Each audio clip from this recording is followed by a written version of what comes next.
Welcome back to the Political Theater, everybody. Thank you guys for joining me this evening, wherever you guys are tuning in. We've got a lot to talk about tonight. I'm happy to be back here finally. It's been a week of being on the road, but I'm finally back here after getting back from California. We got a lot to talk about tonight. The first part of this we have to talk about, though, is obviously with the interesting weekend we had with the Super Bowl performance. We can talk about that very briefly. I do have a bit to say on it because I thought it was reasonably annoying that it was essentially a halftime show not for Americans, but we'll get into that in a minute. We're also going to go over what happened on the trip when I was out in California, looking at some of the fraud investigations I was looking at there. Guys, it is amazing how much money is swirling around in taxpayer funding in California that they don't want you to look at. And then we're also going to go over the fact that it looks like TPS is finally being beaten in court. It's a good day, and that means that we're going to see a lot more of those. I think that the district courts are finally going to be starting to be overturned. The most recent one that just happened was with Kristi Noem from that's the Nicaraguans, I think it is. The reality is that it's not going to last for any of these groups, and it never should have, because it's actually in the name, temporary protective status. It is indeed supposed to be temporary. So we're going to get into that. We're going to get into a number of other stories. But before we do any of that, make sure you guys share the space out. Make sure you guys share the link out to the show. And if you guys got something to say, you can always put it down below.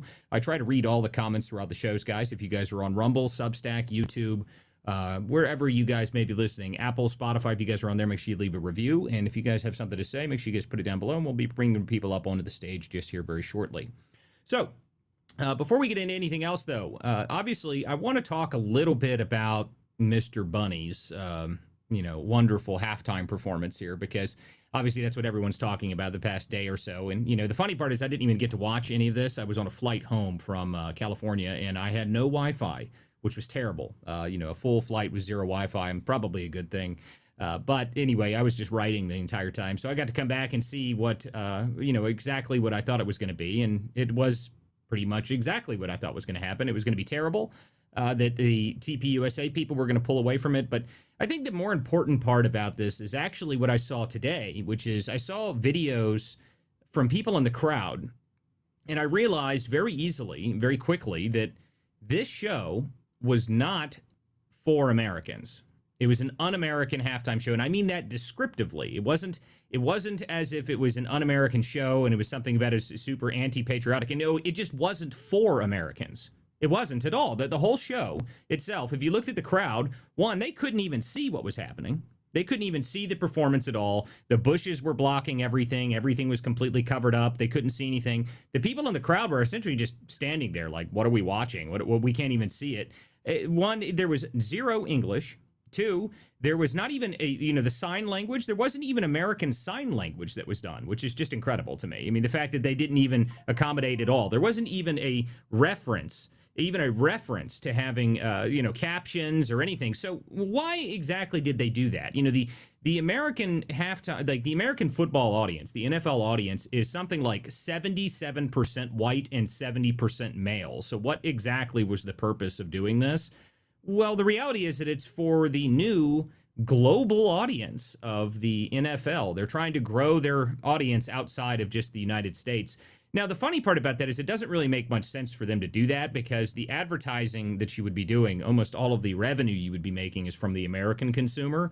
We are the world's consumer, so I'm not really sure, alienating your own audience while gaining a global audience that won't purchase anything doesn't seem like a smart decision to me. But, this is what they decided to do. And the problem with that is that, Americans happen to have a very competitive spirit to them. And as a result of that, when people started to realize that this was going to happen, that we're going to put Bad Bunny on the stage and his uselessness is going to speak to the world, that what happened as a result of that is that Turning Point showed up and said, we're going to do an all-American halftime show.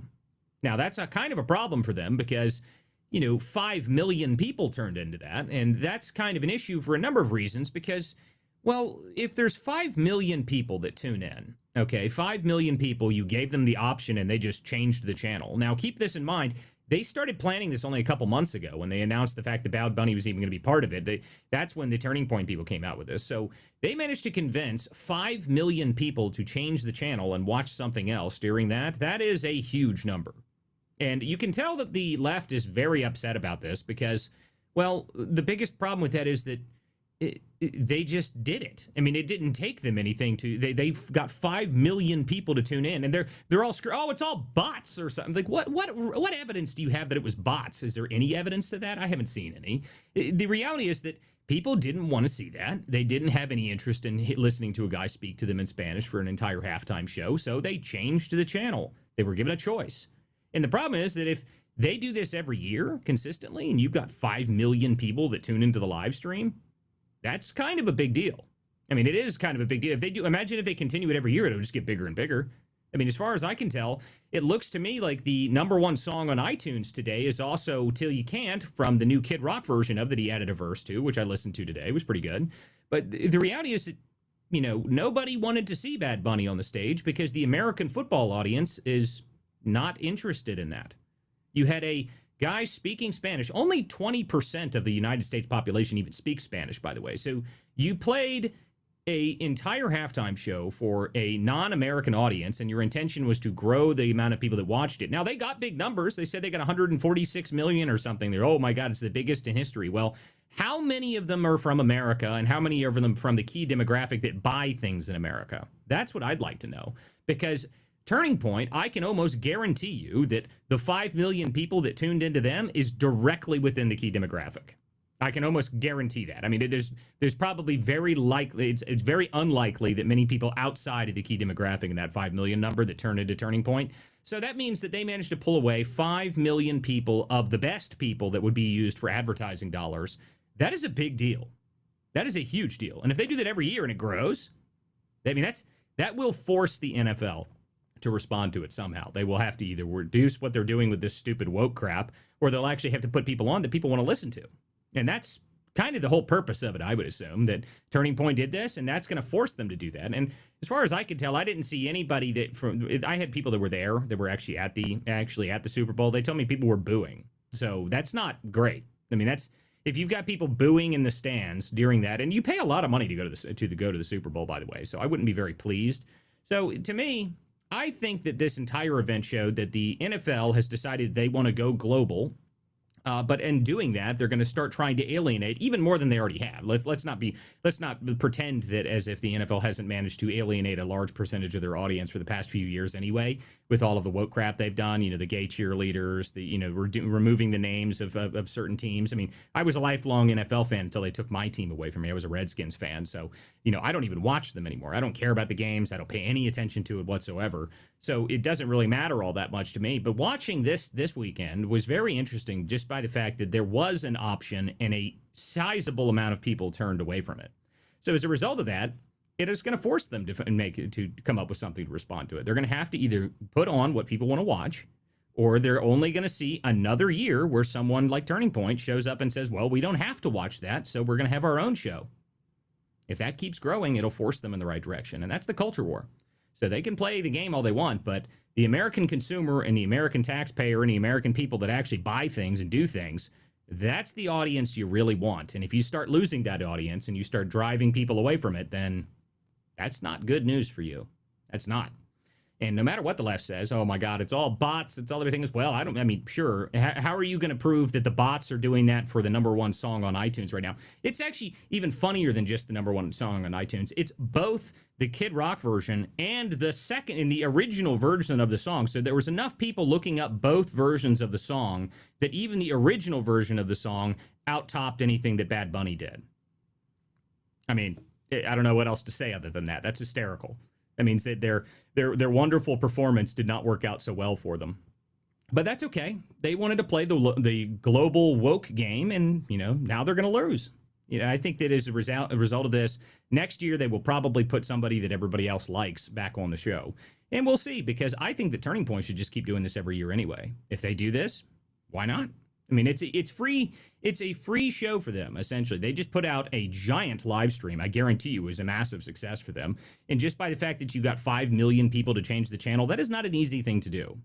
5 million people. That is a lot. And as far as I looked at it, the last time I saw the views across all their platforms, they had something like 30 million views total. That's more than the actual Bad Bunny one had as early today. The NFL's YouTube channel that they put out, that one had less views than all of the Turning Point stuff, which is pretty funny. So I don't think that's a good news for them. I think that they're going to have to respond to that and actually put people on that they care about.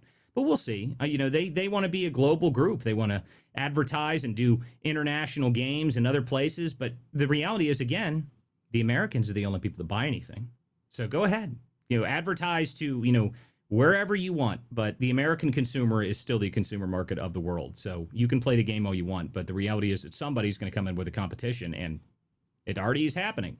American competition is still going to be here. And there's nothing you can do about it unless you want to get rid of your woke crap because no one likes it. All right, guys, let's get into the show this evening. We got a lot to talk about tonight. Thank you guys for being here. If you guys are tuning in on X, if you guys are tuning in on YouTube, Rumble, Substack, wherever you guys may be turning in, guys, thank you guys for being here tonight. I got some people coming up on stage now. We got a lot to talk about. I got to talk about some of the stuff that I did out in California. California was an interesting experience because the amount of information and the amount of fraud that exists in California eclipses everything that I could possibly have imagined. But we know that's okay. The reality is that they try to hide it. It's like part of the infrastructure essentially. They've baked it in. It's worse than any other state by a wide margin, but that's okay because they think that no one's going to notice. But they have. This is my favorite thing that I learned while I was out there. As I was trying to, a few people were giving me businesses to look at, some fraud that they thought something was strange here. You need to look into this. So I did it. I went and looked at these businesses. The problem is that you can't find the information from, official state websites on how much money these places have gotten because everything, and I mean everything, in California runs through some sort of intermediary, so you can't even see it. You can't even find the funding. You can't see how much they spent. You can't find anything at all, which is kind of incredible to me because you would think that they would have some sort of transparency. And according to California, their version of transparency is essentially we're going to take all of the procurement data, and procurement data, for those who don't know what that is how much money the government spends on contracts, grants, just where they're spending the money. They take that data and they stick it on a website that has no export feature, so you can't download it. You can't even search it, so it's just a giant scroll, and you have to scroll through it, and it doesn't have it sorted, it doesn't have it organized, it doesn't have anything on it. So to fix that problem, I just ripped the entire database off of it and built my own. So they can try and hide that, but now I have an automatically working database thanks to the advancements in AI that's actually doing this for me. So they can pretend like they can hide that data. So I'm going to have a lot more to talk about over the next couple weeks as I manage to sort through that.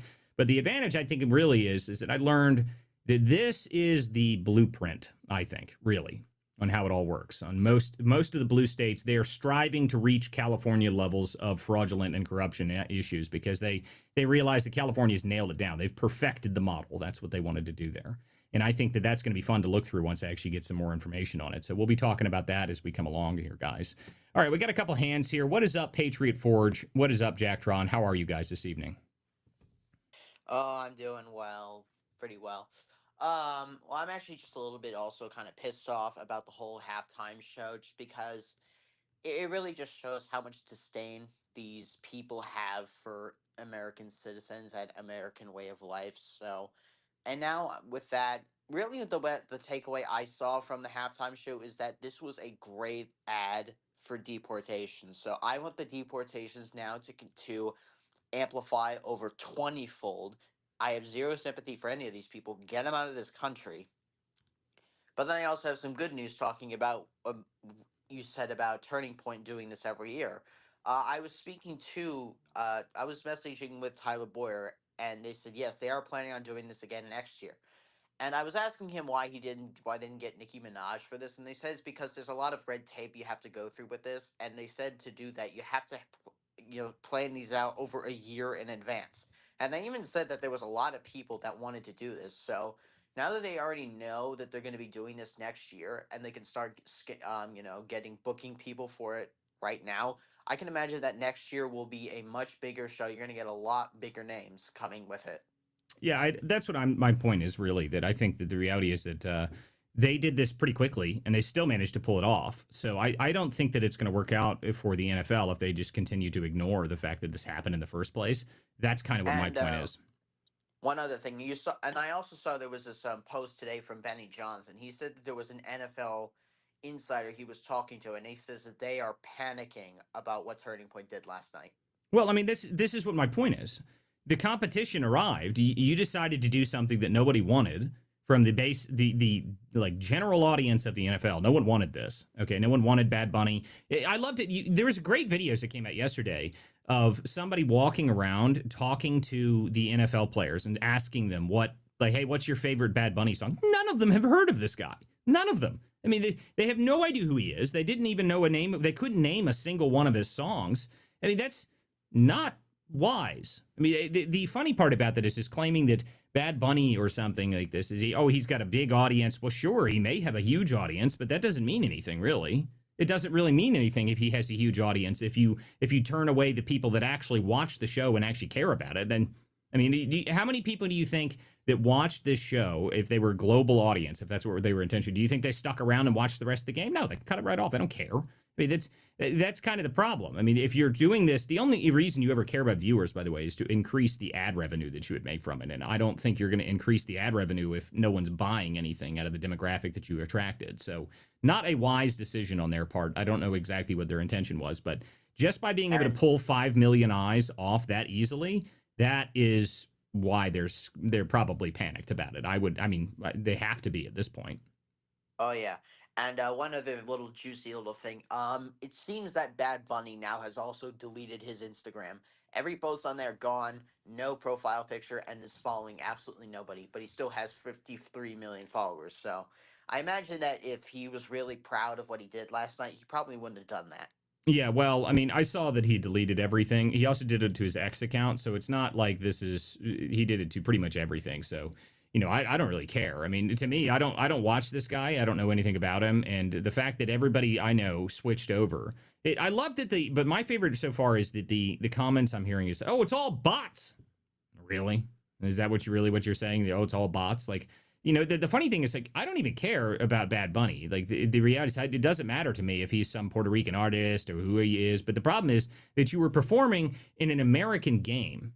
Okay, this is an American game. It's an American show. And you didn't do it for Americans. You did it for a global audience. And as a result of that, you pissed off a bunch of people. Why are you surprised that people are mad about it? Why are you surprised you got people to switch the channel? I mean, it shouldn't be shocking to anybody, but they're amazed by it, apparently. Oh, my God, 5 million people. And the claim that, oh, it's all bots is just hysterical to me.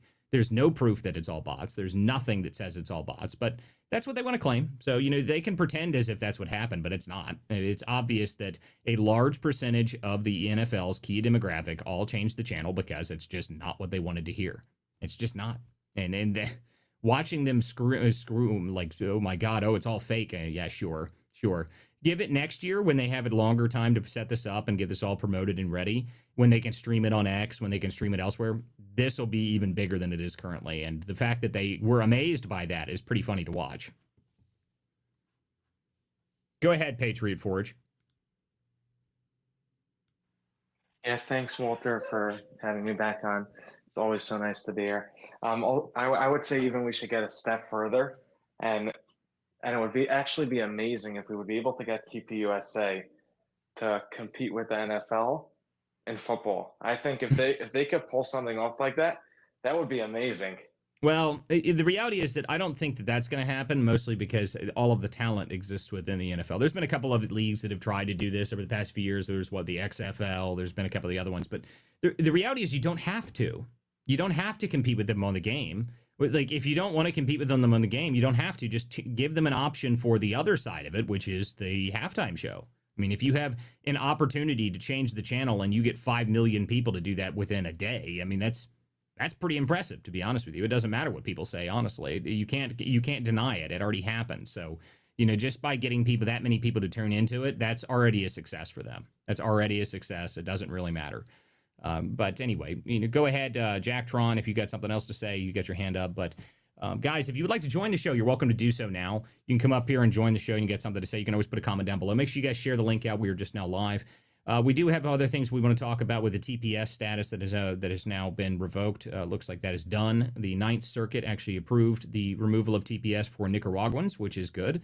That means that, the fact is that all of these are going to get overturned.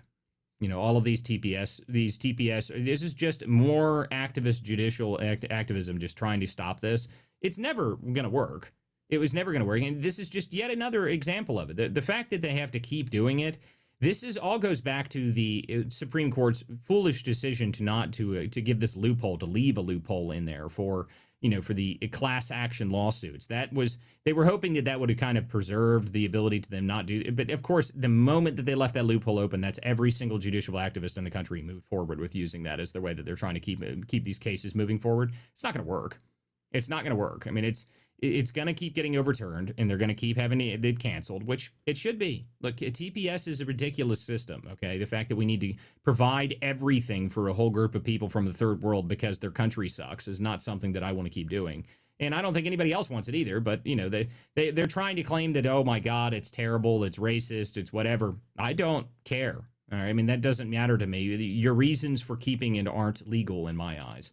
It's temporary. We should have revoked it for many people. The fact that some of these TPS status has been existent for years at this point is absurd. Okay, it's absurd that they've been there. How long did the Somalians have TPS status? And of course, I guarantee you what's going to happen on that, by the way, is the day before they intend for that to end, that there's going to be someone that comes out and tries to block it. They need to get this stuff up to the Supreme Court so they can get this ridiculous way that they're going about this overturned. But it's probably not going to happen. They're just going to let it go through the courts, and it'll be appealed each time and then finally be canceled out. But it's still obnoxious to watch in the first place.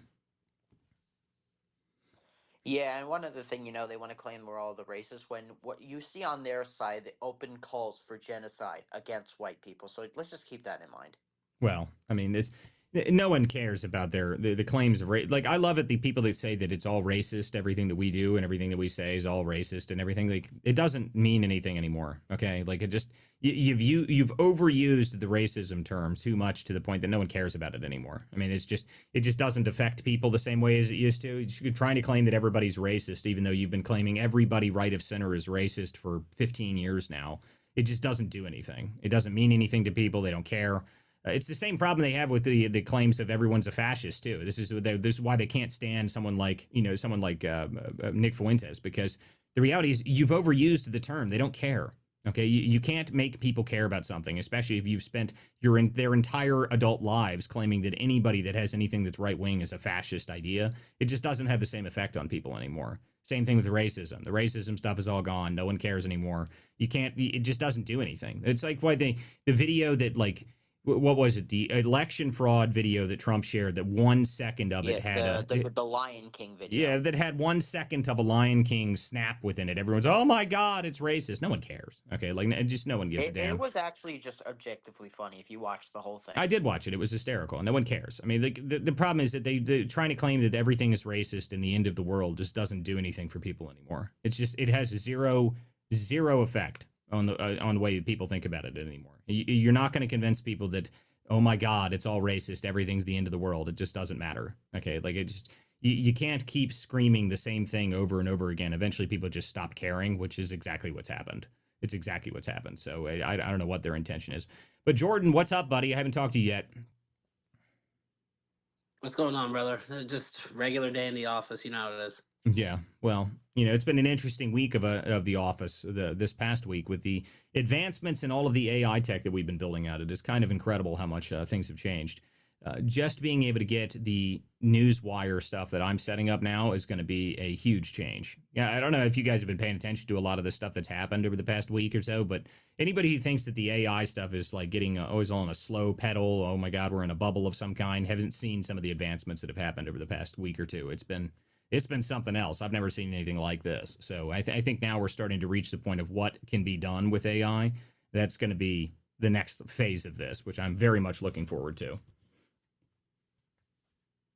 Yeah, to be honest with you, if people are questioning or don't know right now, I suggest you take a week and just learn.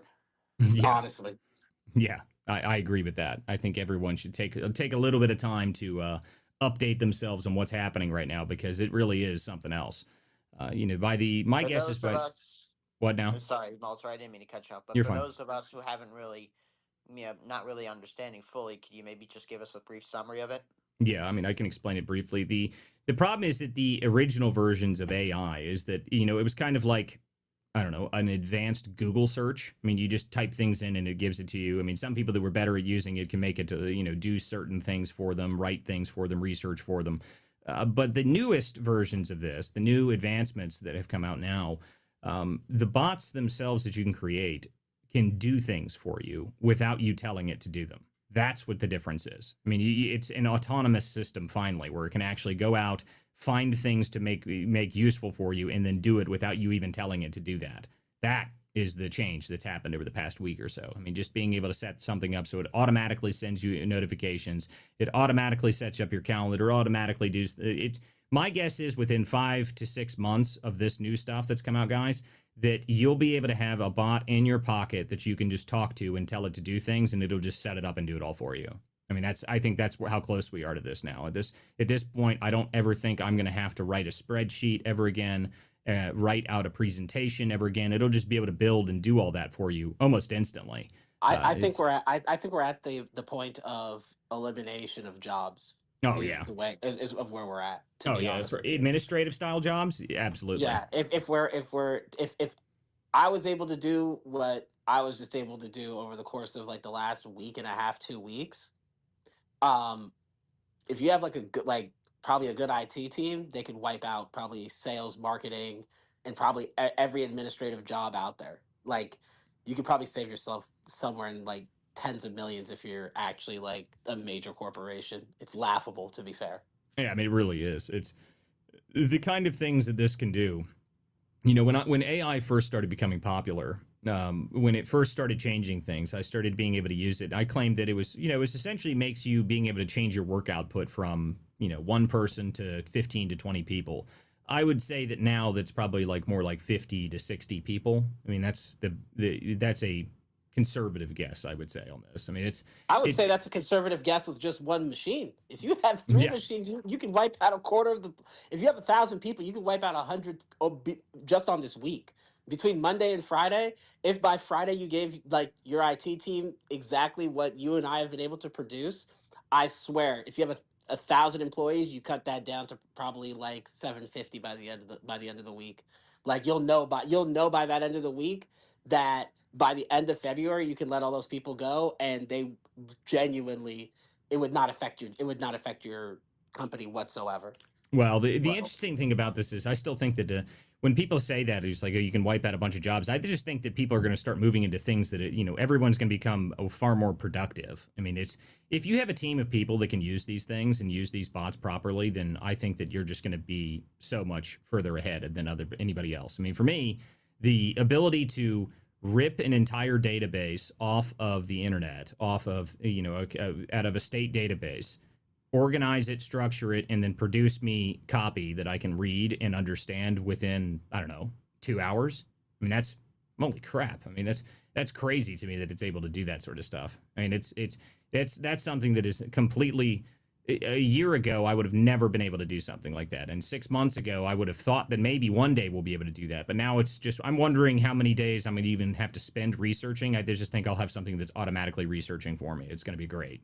I'm very much looking forward to it. I can spend a lot more time working on the show, working on this. This is stuff that I think is crazy advancements. Just over the past week while I was in California, being able to get information from locals was great. So you have the ground information, and then you throw it into this information, throw it into your system, and it automatically starts giving you leads. That's amazing stuff. It really is amazing. Go ahead, Patriot Forge. Yeah. Also, in regard to this AI stuff, could you explain in detail how this system works? What's this AI system based off of? Is it based off Grok? How do you create this? Is there like a public AI system where everybody could just search the fraud in California or all this information? It's not like that. So the technical side of this is a bit. This is where I think over the next couple of weeks, it's probably going to be, or maybe next couple months, this is what'll change. Eventually, it's going to be to the point that you'll be able to set up one of these things and just have it do it based off of simple commands, and it'll just build things for you. But right now, what it is it operates within Terminal, so you can give it, you set it up in Terminal, then you can chat with it and have it do things and build things. It's not based off of a specific model. It's actually a bot that operates and pulls information using those models. So it's something different. I mean, I don't really know how to explain it other than the fact that it's able to take a bunch of models and use them so that you can communicate with it and do things for you automatically. And it's going to be incredible. Is it using an API? Yeah, I mean, it uses API, or you can have it use an OAuth, which would be just you log in to a certain login and it does stuff for you. But the reality is the better version of it is to have it set up and do. I have it running local AIs on my machine automatically right now. So it's doing things as we're sitting here talking. It's just doing it automatically for me. I don't even have to do anything. I mean, it's just doing it. I mean, it's set up a whole research system. It's got multiple models that is pulling information from the web. It's doing all that stuff for me and creating leads, creating briefings.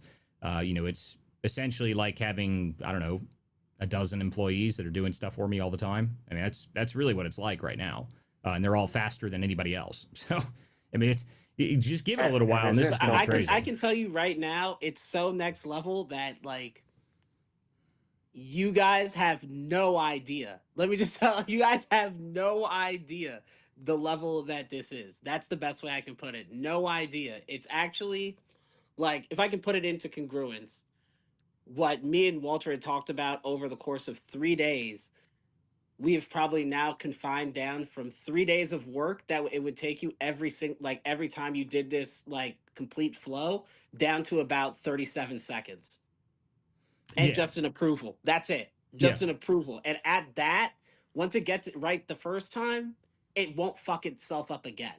So it's like it learns from it's so good it learns from its mistakes that now you can cut probably I would say like 72 hours to minutes. Yeah, well, I mean, fair. the way that I looked at it when I first started messing with it is that I think that it's now going to cut. I think it'll save me 3 to 4 hours a day every single day, forever. I mean, that's. I mean, Yeah, I don't really like people. You literally get after 3 days, you get half a day back. Yeah, I mean, it's something else to me. The amount of effort that I put into it right before I left. I had it doing all sorts of stuff, and I had it doing as much. And this is all run remotely. I mean, the cool thing is it's actually as if you have full access to your office and computer when you're not even there. I mean, that's unbelievable to me. The fact that you can even have something like that functioning is pretty incredible. I mean, it's something that it's I can't another even... human is what Yeah. it is. It's literally another human to do 50% of your workload. It's insane. Yeah, I mean, it's the kind of stuff that we're talking about being able to do with this, guys, is we'll be able to operate, if say we wanted to run someone's socials for a campaign or something like that, we would be able to do this by ourselves without anybody else easily. And it's that simple. I mean, it really is next level stuff. If you guys haven't figured out how to use it, you need to go figure out how to use this kind of stuff. Being able to save yourself time is the more important part about all this, and you don't necessarily need tons of money or tons of time. You just need to sit down and actually figure it out. It's worth doing. It's well worth doing. The amount of information that it's able to go through. I mean, to me, it's built whole databases for me in the week that I was gone remotely from Telegram. I mean, that's crazy to me. I mean, that's stuff that would take me weeks on end to be able to pull off, and it's been very, very easy.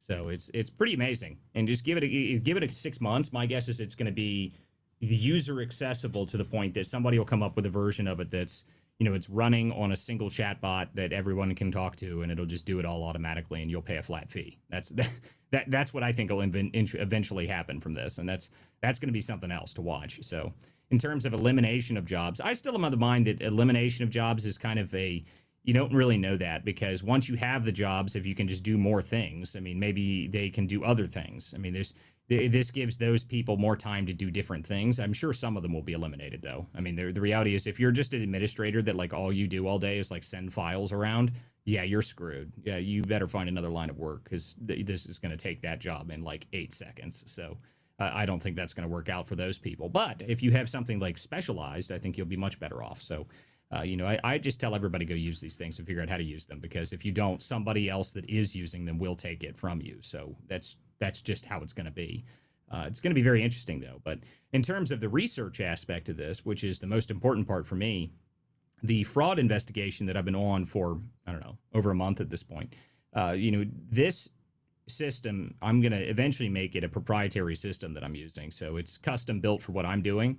But being able to pull information from every single state in the country, being able to pull entire databases out and rip them and use them and be able to look through them and do audits and everything else, this is going to be the big thing for me. Being able to find high priority businesses to look at, high priority fraud targets. It's already really done a lot of this for me. So it's going to be very interesting over the next 6 months or so to see where this goes. So can I use this, let's say, for let's say I want to ID a person, and let's say Grok won't give me the name of the person. Would this be able to be used to, let's say, give over a person's date of birth and what address and all those stuff, or I mean, the is reality that is that, filtered? I mean, that's not, the reality is that kind of stuff you can find anyway. So I'm not really sure. I mean, you could just you could have it write a script that does a scrape for you that does that stuff. So technically, yeah, but I mean, that's like a very low level version of what you could be doing here. I mean, this Grok right now essentially will do that anyway. I mean, if you ask Grok to find this, if he can tell you everything about this person, if they have any publicly posted information, it'll give you all that information anyway. I mean, that's stuff you can Google search at this point. People's date of birth and their address, all that stuff, and that's stuff that's already public, and people don't even really know that it's all public. I mean, most people's information is already on the web somewhere. People don't even know that though. I mean, it's just out there, and if you're not careful with your data, it's everywhere. So I mean, that's stuff that that's already something that happens that people just don't think about it. I mean, there's entire. I mean, if I do a background search on somebody, for example, I can do that in, I don't know, 5 minutes and have everybody's information, anybody's information I'm looking for. That's not something that's difficult to hide. The Quality Leering Center wants to know if school will still be valuable. I don't know. Not at the Leering Center. It won't be. I'm not sure if it's going to be very valuable there. I did see, I don't know if you guys saw this. There was a great post of somebody from the school walkouts had an abolish ICE sign, but they didn't spell abolish right. They left out the I, so it was abolish. So I thought that was pretty funny. That's a school walkout that kind of gives you a good window into the kind of students that are at these the walkout of ICE. I always thought these are so funny when you hear something about a school walkout. Do you have any idea how many students, if you give them the opportunity to skip class for any reason, will just take that opportunity immediately? Of course they will. I mean, oh my goodness, there's a walkout of class. Every single student in that entire school is going to be, oh, hell yeah, let's walk out. Like, we don't have to go to class today? Great. I mean, it's a laughable idea that the high school students care a whole bunch about ICE, but if they get to skip class, then sure. I mean, they'll take that opportunity in a second. I know every single one of them would. That's amazing to me that we have to pretend as if high school students don't want to go to class. Very few high school students would not take up an opportunity to skip class. I think that's just normal. So watching the abolish ICE school walkouts have been very funny to see to me. I don't think anybody cares, but of course, skipping class is the highest priority for almost all high school students. So I just find those amazing to me that they're even happening in the first place. I did see that, back on our topic of Bad Bunny here, the president had a interesting response to it, which I thought was pretty funny, just saying it was an un-American, essentially atrocity, which I thought was pretty good. But I don't know exactly what anybody thought about that entire event, if they thought it was good. Watching the left try to defend it has been very funny, though. It's been very entertaining to watch that. So I'm not entirely sure what they thought they were doing. But we got somebody else coming up here on show. Veterans Memorial News wants to come up here. Guys, if you'd like to join the show and chime in yourself, you're welcome to do so. You can request and come up on the show. You have to go to WC Dispatch on X to be able to join the space. That's the only way you can call into the show. But that's the only way. Let's see here. Someone is upset about what we're saying here. No, I don't care if you thought that the Bad Bunny performance was the greatest American, halftime show of all time. But no one cares, even remotely. But that's okay. You can think that. Okay, we have another request to come up on show. You guys are welcome to come up here if you'd like to. Make sure you guys share the link out for what we're doing here this evening. You guys are welcome to come up here if you want to. If you got something to say, if you got something on topic, or if you have something off topic, you can come up here and ask me questions, anything you want to talk about. For the fraud investigation, guys, all those stuff, this coming week, I'm going to be going down to Florida to meet with a group of people to talk about this investigation going nationwide. The next places we'll be hitting we're going to be in Dearborn, Michigan. We're going to be in Wisconsin. Then we're going to be going through the Torch Network across the entire country. So it's not going to be slowing down. This investigation is continuing across the entire country. I'll be back in California reasonably soon, actually, because California was a lot. There's an article I put out about it earlier today. Go to WCDispatch.com. You can read the article. That kind of gives me a realization that the system and the blueprint that they have there is probably the most important part that I learned from that, but there's going to be way, way, way more to go through. So we're only at the beginning of this just now starting some of the stuff in California. So I think that's going to be a lot more. I think I'll have to go back out and spend probably a week or two in California to really get a full view of it. But that'll be happening probably later in the year. I've got some other places I need to go. Now, hopefully, I can find some that are in warm areas. It is like 5 degrees here in Ohio.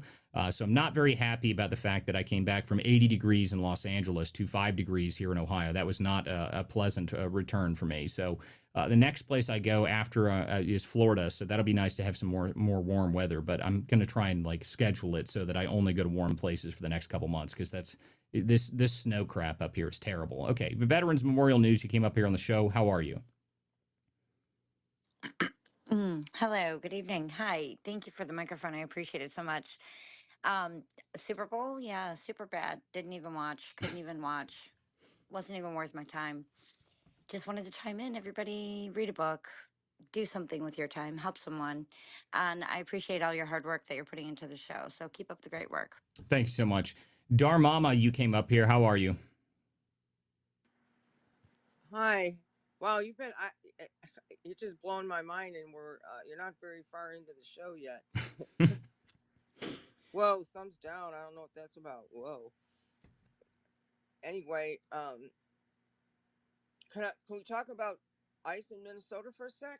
Absolutely. I'd love to talk about ICE in Minnesota. It looks to me like they are arresting lots of people in Minnesota now, which I'm very happy about. So go ahead. Yeah, well, I just had a question. I mean, I just wonder what I wanted to run it past you, just see what you thought. Do you suppose that Trump, through Homan or whatever channel, did they make a deal possibly with Walls to get him to stand down, and maybe even Fry, but with respect to all the fraud and everything that seems to be implicating Walls. But do you think they might have made a deal with him? Like, we're gonna go easy on you, or you're not. I don't about as far as prosecuting him. Just Maybe. like, I mean, how did they get him to stand down after all of that? Well, I mean, that's a good question. I would say that part of this is probably because of the signal chats that came out that had a lot of people that were implicated in it. It seems to me that after the signal chats were released and all of that stuff came out, that they started to change their tune reasonably quick after that. So what that actually means, I'm not sure. I mean, if it's directly related to it, I don't know. I mean, it's difficult to say, to be honest with you, if that's how that worked, if they actually managed to get them on a number of things. Who knows? That's the reality there. I mean, it's whatever they did, they seem to change their tune significantly, because not only are they doing that, they're also arresting lots of people. I've been seeing lots of different arrests across Minnesota. I've been seeing, the activists showing up outside of these places, and they round up whole groups of them and arrest them. I did see Jake Lang had his, whatever it was, his next ridiculous, escapade there that managed to get a whole bunch of them rounded up very quickly. I will say, Jake Lang, his clickbait antics really do not, I'm not very impressed by them. I don't really like them. I think they're annoying. But at the same time, no one pisses these people off like he does. I mean, he's riding around in a U-Haul with a cross, playing Ice Ice Baby. So, I mean, that was hysterical. I mean, I can say nothing other than that was very funny. And watching the woman screech and yell at him and sprint after the U-Haul truck might have been the funniest thing I've seen all week. So that's, I mean, the reality is that whatever changed to be able to get people arrested and change is a good thing.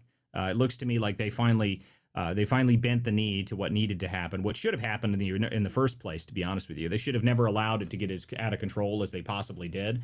I mean, the reality is that the two people that died, that only happened because the state local authorities did not work with ICE in the first place. ICE is not supposed to be the ones going out and doing this insanity, going out doing community arrests. That's not ICE's job. ICE is supposed to be able to just pick people up. I mean, that's what the ICE is supposed to do. You enforce an ICE detainer, ICE arrives, and then you arrest those people and you take them and deport them. That's how it's supposed to work.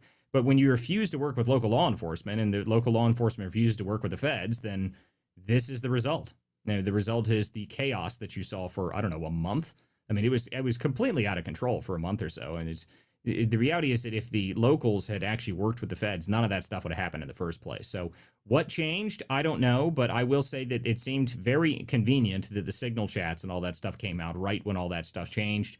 So who knows what the deal was that they struck with him, but whatever it is, it seems to be a good thing, because at least we're not seeing the endless, constant chaos. I'm still seeing lots of these people protesting, but it doesn't look to be as bad as it was, just a month or so ago. So I don't know other than that. There must have been some sort of deal struck that was pretty significant because Tom Homan's there. He's on the ground actually dealing with it now. So I assume that means that something changed significantly because it's obviously a big difference. I'm watching some of the Antifa, specific Antifa people getting arrested, some of the more important people getting arrested. That never happened before. So I think that's a good thing. Yeah, can I ask another quick question? Go ahead. This is sort of related to ICE. You know how they're trying to, they're, I think at a national level and in some, as well as state or cities where they've come up with their, 10 or 12 items that, they want legislatures or city councils or whomever, or even Congress to pass. But do you know what I'm talking about?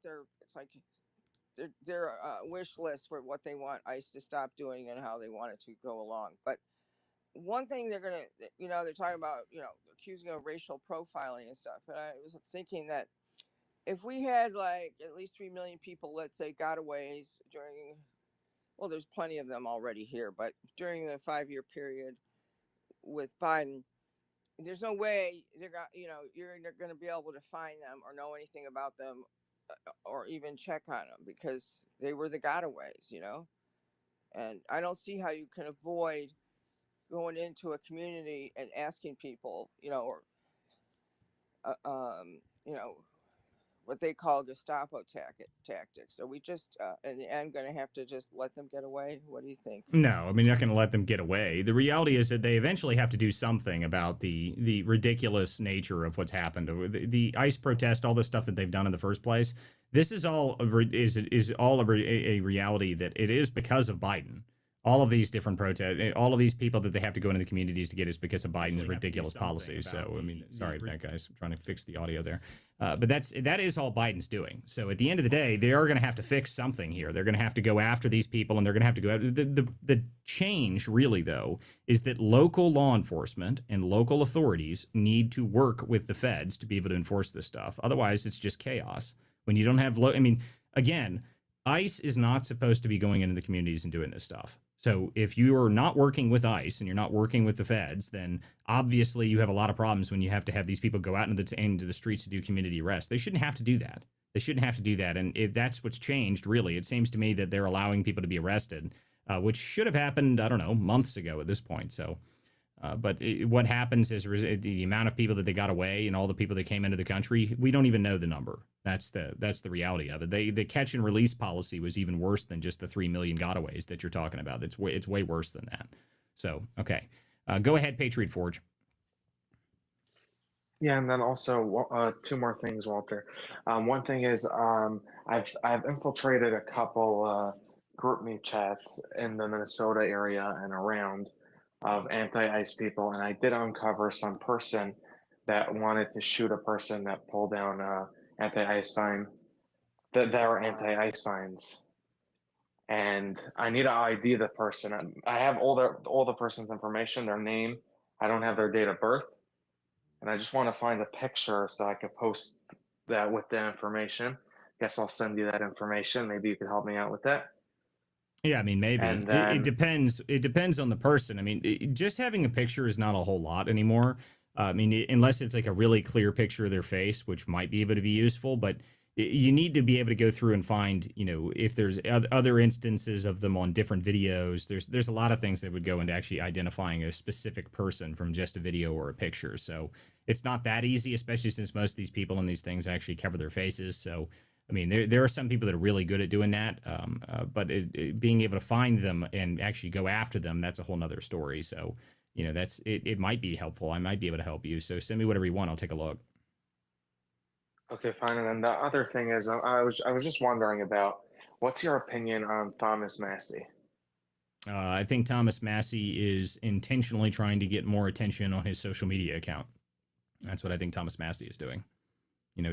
That's all this guy seems to care about these days is how much attention he can get on social media. I mean, I don't really care about Thomas Massey. If people like this guy, they've talked about him for years. He's acted as if he's some sort of amazing person in the House. But as far as I can tell, he is nothing but a blowhard that tries to get more people to pay attention to him. The Epstein stuff, though, I'll tell you right now that the Epstein stuff has been very interesting over the past week or so. And I don't really normally care about this stuff, but some of the emails that have come out of these things are pretty wild. I mean, they are pretty absurd that have come out of this stuff. I mean, the direct emails saying very, very, very disgusting things within them. That's the kind of stuff that was actually, I mean, anybody that says, oh my God, that they need to release all the files. Guys, the files that they have released, I mean, this is pretty significant stuff, I would say. I'd say that the stuff that has come out from this new giant 3 million page, whatever the hell it is that came out in this most recent trove, that's a hell of a lot of information. And I definitely think that it has a lot more interesting information in than anything else that has ever been released. In terms of whether or not there's going to be some sort of list that you get out of it, I still tell everybody I don't think there's ever going to be a day where you get a list that has like an identifiable, easy to go after type thing. The prosecuting part of it is going to be far more difficult. But I will say that anybody that sends an email that says your littlest girl was a little naughty, that name needs to be unredacted tomorrow. That needs to happen tomorrow. I don't care who it was who sent that. That right there is gross. That's disgusting and vile, and that sort of stuff is exactly what we needed to get out of these files. Give that damn name up. All right, that's the kind of stuff that shouldn't be redacted in the first place. But going back into the money aspect of what's going on there, I was listening. There was a really good, I don't know if you guys watched, Mike Benz was on with Joe Rogan. He had a really, really good interview with Joe Rogan talking about the Money Network and how this all operated behind the scenes. That's worth listening to. But I'll say that this giant trove that just came out is easily the most interesting out of any of the Epstein stuff that has come out recently. I don't really pay a whole lot of attention to it normally because I've described it many times as like Groundhog Day. There's another thing that comes out. Oh my God, look, it's the next big thing. And everybody claims it's the next big thing, but then nothing happens. But this trove that's come out has had a hell of a lot of interesting information in it. A hell of a lot of interesting information. And I say that the amount of people that are involved in this, you need to start releasing more information. You can't redact the names out of some of this stuff. But I also will say that some of the other stuff that's happening around this is kind of retarded. For instance, the Epstein victims had this. Didn't they play a Super Bowl ad? I didn't see it. I think they were trying to. And one other thing about the group that they were doing that with is a group that has received lots of money from George Soros. And a couple things, if you don't mind, Walter, I'd like to say about Massey.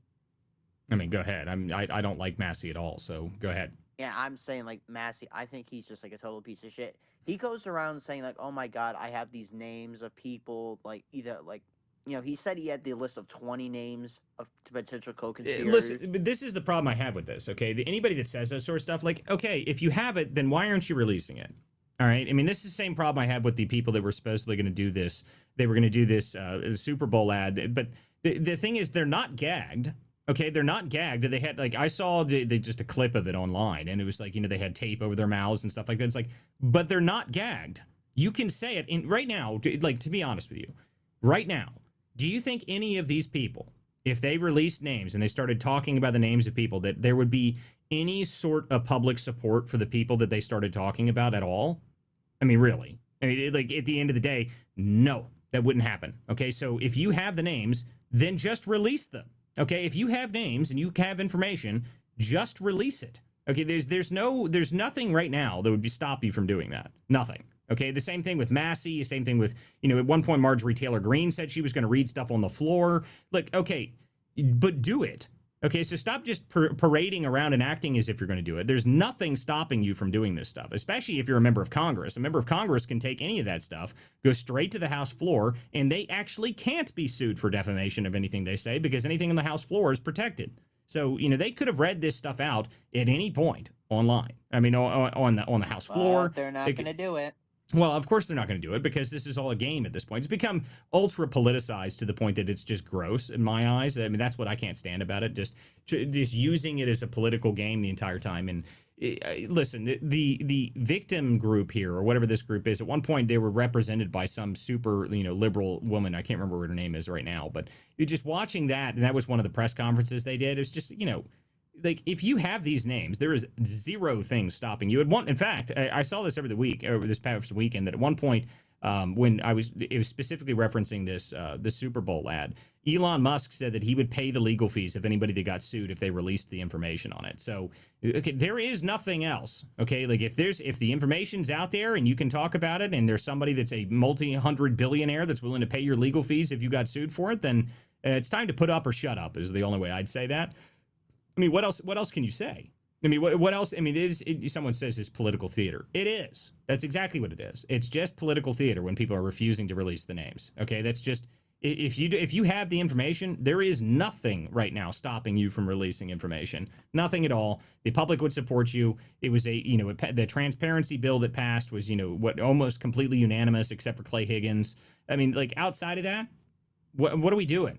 Just release the information. There's nothing stopping you right now from releasing the information that's necessary right now. So, but I will say the more interesting thing to me is these documents that they released show a unbelievable amount of information on the internal networks of this essentially dark money that that our intelligence operations were doing over the past, I don't know, 40 years or so. I mean, it's not just Jeffrey Epstein stuff that came out of this. There's a lot more to it than just that. It's the way that the CIA has been, funneling money to itself and creating money for itself and, operating in black networks and everything else. So the information, these files that came out, yeah, I can see why they were really unhappy about them coming out because it shows a hell of a lot of information. So, in terms of what else comes out, I don't know. But right now, what we've gotten is a lot. There are definitely some names that need to be unredacted. I'll definitely say that. Go ahead, Darmama. As for to add on to what you just said, which I agree with all of it.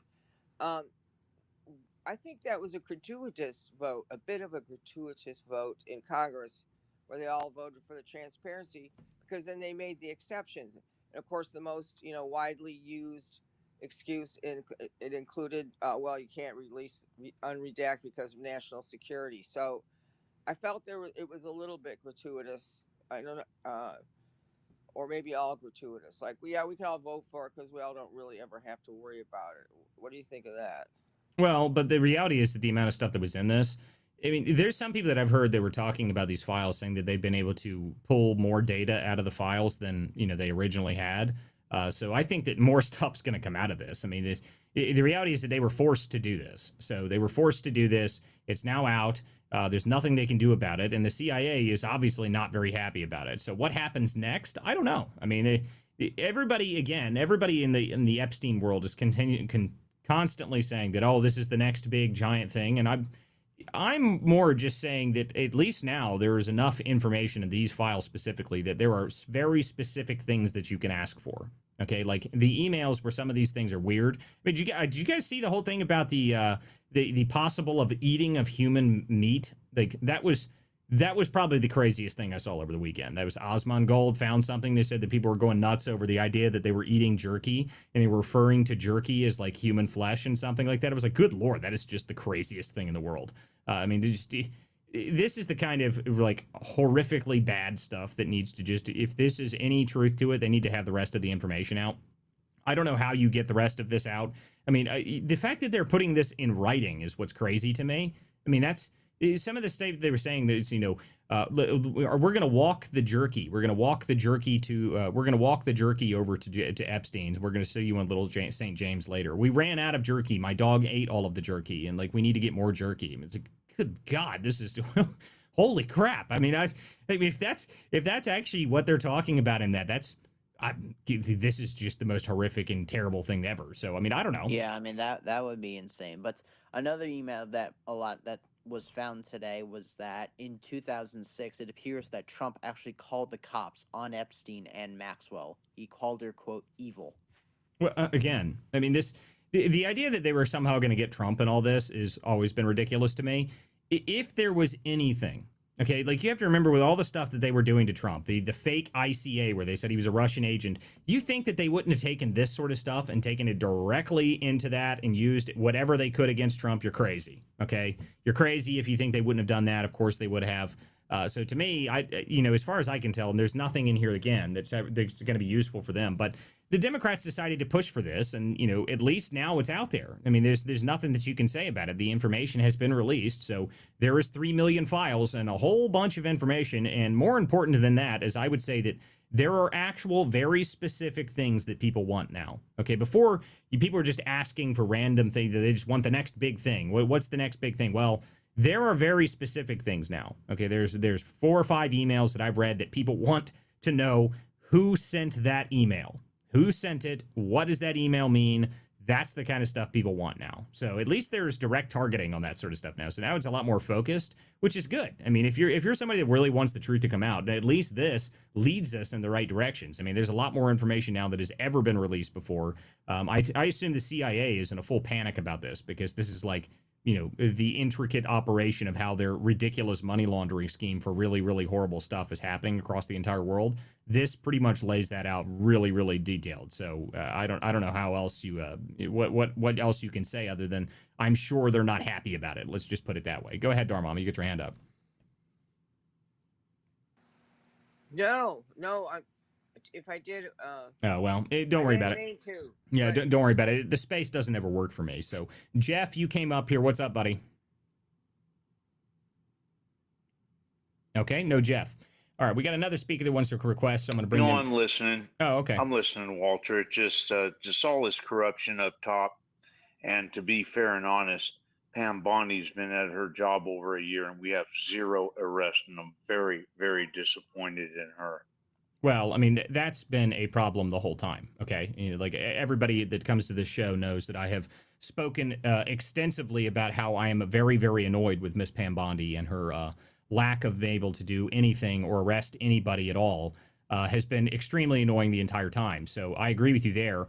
Something should have been done about this a long time ago. And I will say that this also, just the release of this giant trove of files, the fact that Pam Bondi, what was it over the summer when she said, oh, there's nothing else coming out, there's nothing else there, and then this comes out, like, that looks even worse. Like, I mean, just come on, Pam. Like, I mean, I don't know, like, if you should have just shut up in the very beginning until you understood what was going on, but you couldn't, because you are obsessed with being on Fox News, that you have your own makeup room there. I mean, they just love you there.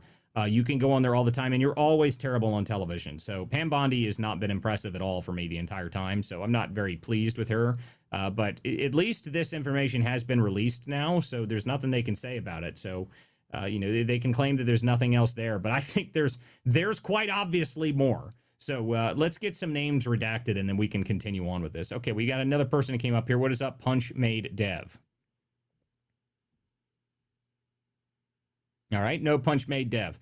Anyway, so the reality is, guys, with all of this information that's come out from those, I don't know, how they can get away with not unredacting some of these names. I think that's just going to happen. There's no way they can get away with it now, especially with some of the stuff that's in those emails. I mean, there's just no way that you can convince people that those emails need to be redacted. There's no legal reason that I could ever come up with, especially with the Transparency Act that was passed. I think at this point now that you're just going to have to do something about it. And that's just the reality of it. Looks like whoever this Punch Made Dev is coming up here and spamming the top of the show with a bunch of random shit. So we'll just have to get rid of him now. Sorry, buddy. You can't come up here and just add stuff to the top of this. So, we're not going to do that. But anyway, Jordan, I'm going to make you co-host to fix this because I cannot fix it from what I'm doing here. Invite to co-host. There we go. Guys, if you'd like to come up here and join the show, you are welcome to do so now. Share the link out to this. This is The Political Theater. I'm Walter Kurt. I appreciate everyone who comes to this show. This is a weeknight show, 9 p.m. We were off most of last week because I was in California doing a bunch of groundwork for the investigations I've been working on for the fraud stuff I've been doing nationwide. So that's going to be continuing, obviously. But anybody who wants to come up here and join the show, you're more than welcome to do so now.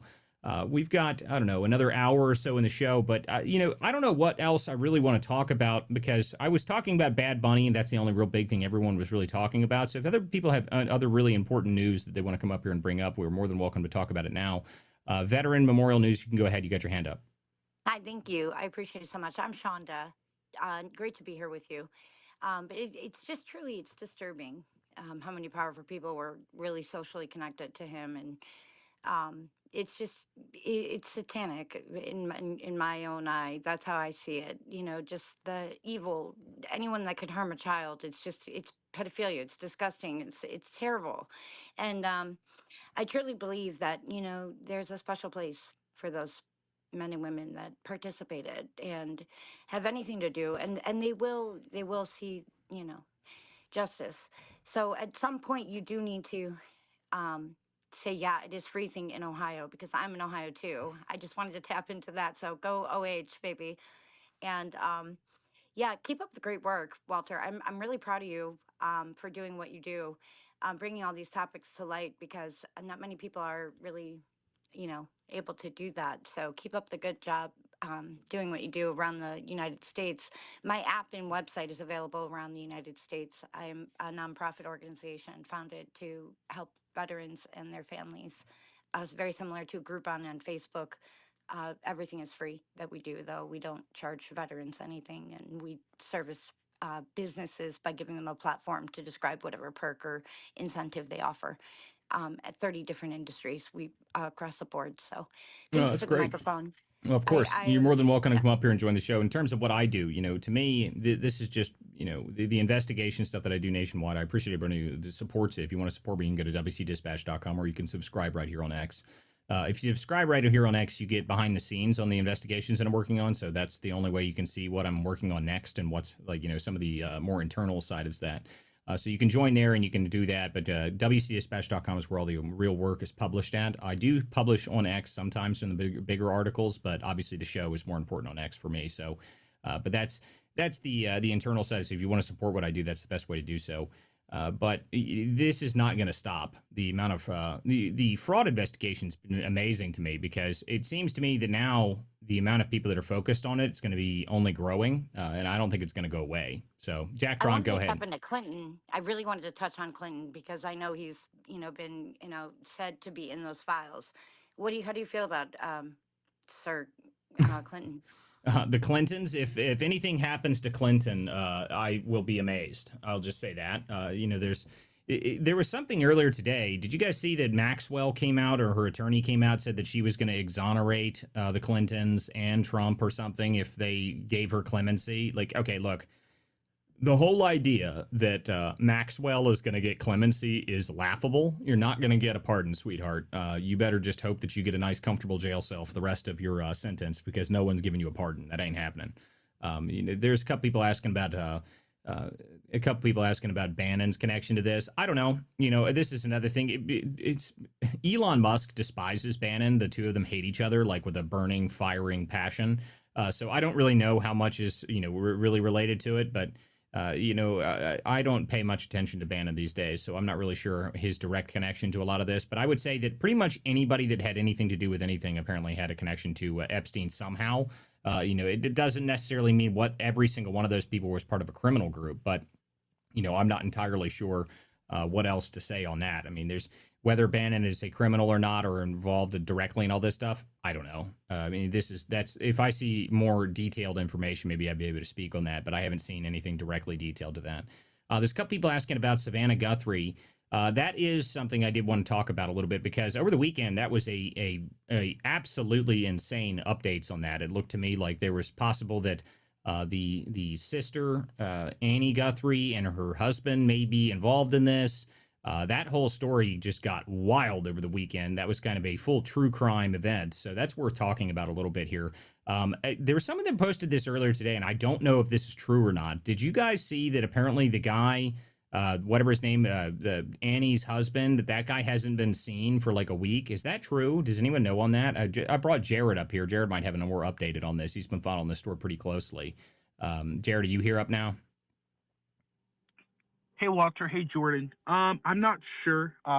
He has a weird name, I can't pronounce it, but it was interesting over the weekend because obviously the investigators went back to Annie Guthrie's house, and according to a reporter who, you know, I mean, he says he sleeps in his car while he's investigating it.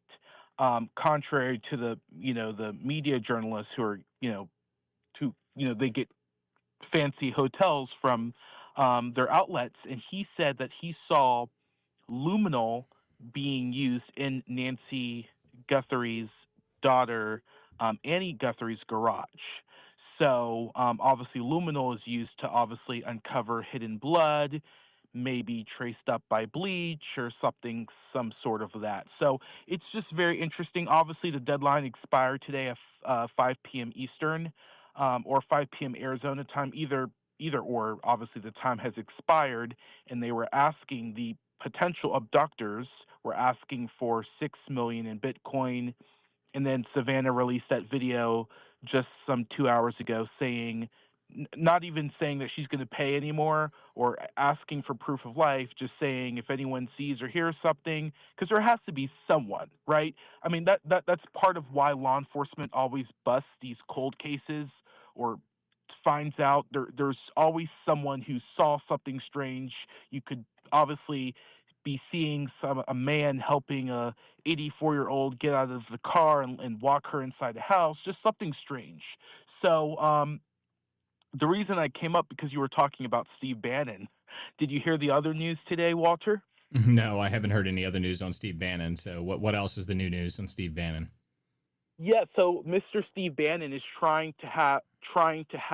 he's asking or I should say the Department of Justice is asking the DC court to erase his conviction of the erase his conviction for obviously failing to not comply with the J6 committee. So obviously we know Steve Bannon was thrown in the DC gulag for 30 days along with Peter Navarro, both of Donald Trump advisors, because he did not comply with the committee, and the committee sent a referral for prosecution to DOJ, and DOJ prosecuted him. So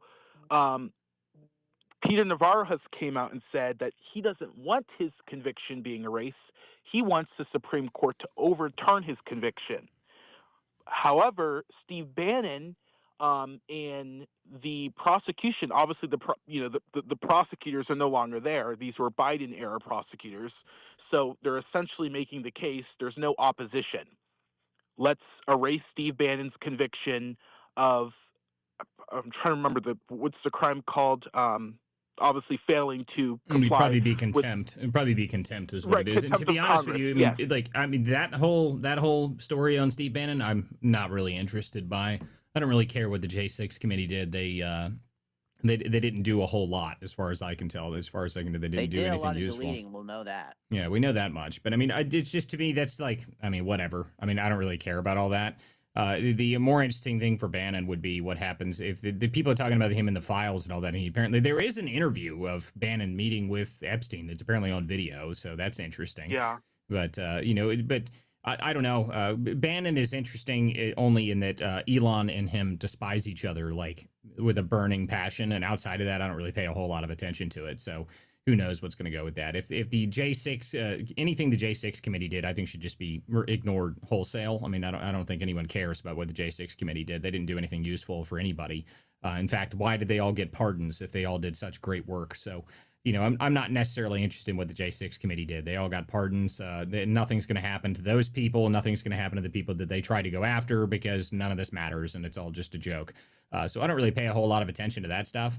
But back on the Savannah Guthrie thing here, has there been any new updates on that? I haven't seen it today. I haven't been able to pay attention to it today. And obviously everyone was only talking about the Super Bowl and everything else this today. So I'm just curious if there's any new updates on what's happened with that. Have they made, I know they said, I saw something, you're probably watching and following the same guy I was, which is JLC Investigates or something, like JLR Investigates, something like that. He's done a really good job, but he was the one that was saying that they were using luminol in there. That is pretty interesting stuff. So he does a good job. Everyone should follow that account. He's got a big YouTube channel apparently, but I'm curious to see what happens with that story, because it's now been a week, more than a week, and we still don't have any updates on that at all. So I'm very interested to see what the resolution of that whole story is. I'm kind of surprised that there hasn't been any, discoveries at all or any arrests yet, but I was very curious, though, because they said that whatever his name is, Tomasio or whatever his name is, Tomasio, I don't know how to pronounce his name either. I saw someone say earlier today that guy hasn't been seen for a week, and I find that very interesting. I mean, Like, what do you mean you haven't seen him for a week? He was like one of the last people to see her alive, so I think he should probably be front and center. But I haven't seen confirmation on that. I was just curious if anybody else had. I am seeing something from Fox News tonight. I'm just seeing this as you're talking, Walter. So Fox News is reporting law enforcement sources describe the delay in local cooperation with federal investigators, with days going by before they let them into the fold. More than 8 days later, Nancy Guthrie's whereabouts remain unknown. So Fox News is reporting that locals delayed cooperation with the feds here. I have to say, I am losing, let's just say, confidence in the family. The guy that you just said, whatever his name is, he was the last person to have seen Nancy Guthrie, right? He dropped Nancy Guthrie off at her house after they went out to eat and after a church meet on Saturday. So he's that last person. And if, like I said, the biggest update, and I should mention as well, there was a septic hole or a septic tank, I think that's the right terminology, that they were searching behind Nancy Guthrie's house as well. So maybe looking for like bloody gloves or any type of DNA that could be down there.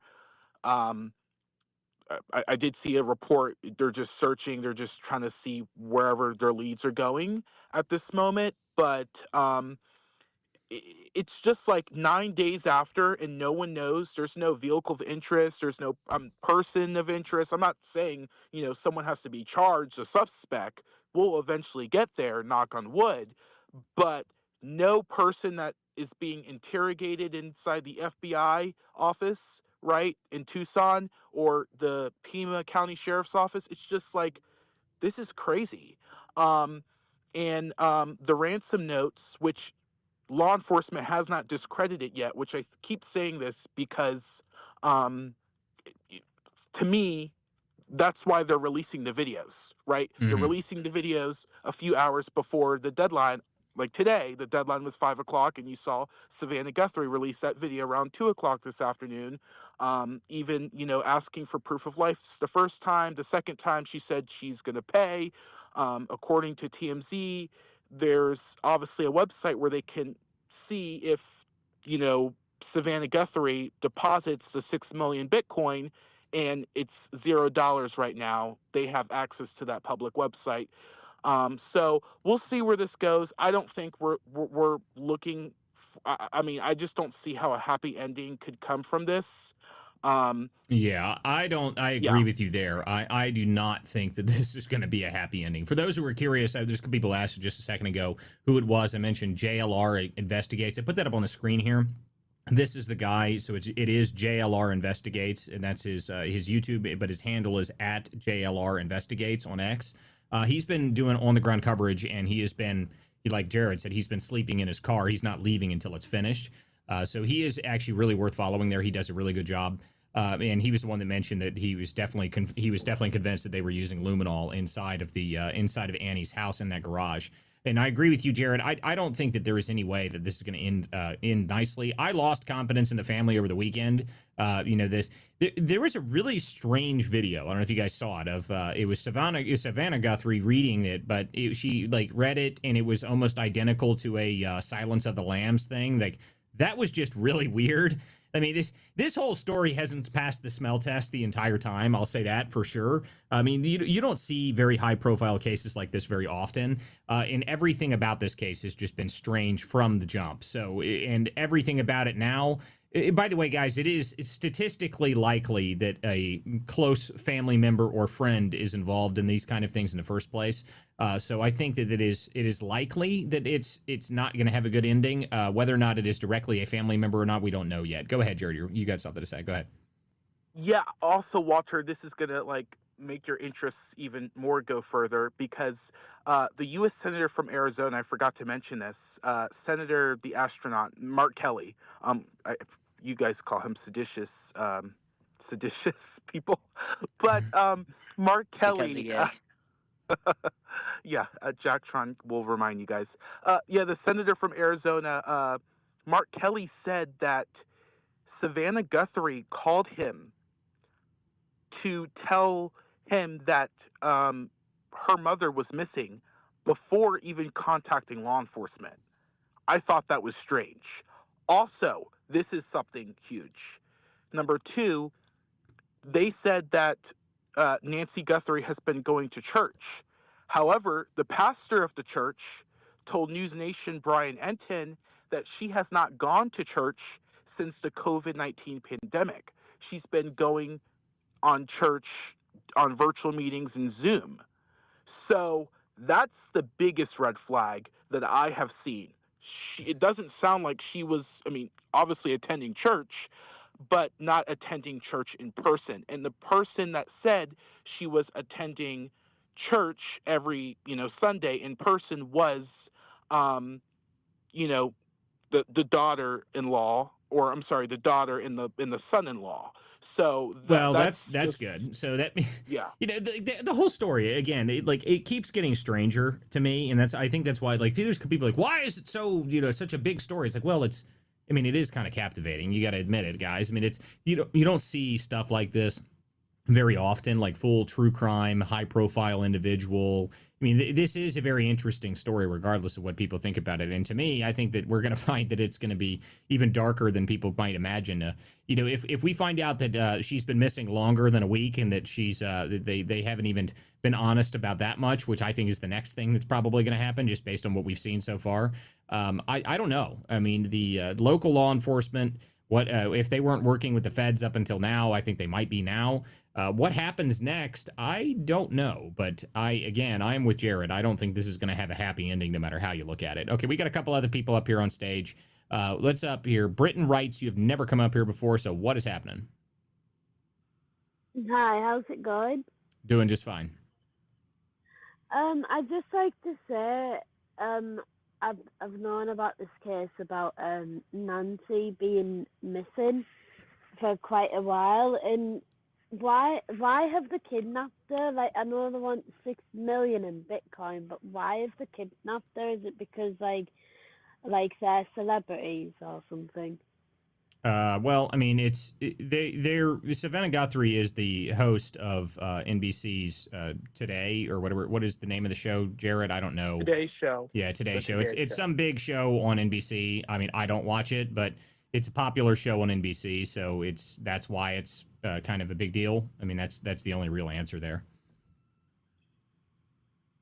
Well, I think. Yeah, go ahead. Sorry, Jared. No, sorry, you're speaking. Go ahead, Jared. No, you go right ahead. Go right ahead. Because I know it's been more than a week since she's been missing, and I know that they've been receiving messages off the kidnappers, but I think it's been moved to the FBI now.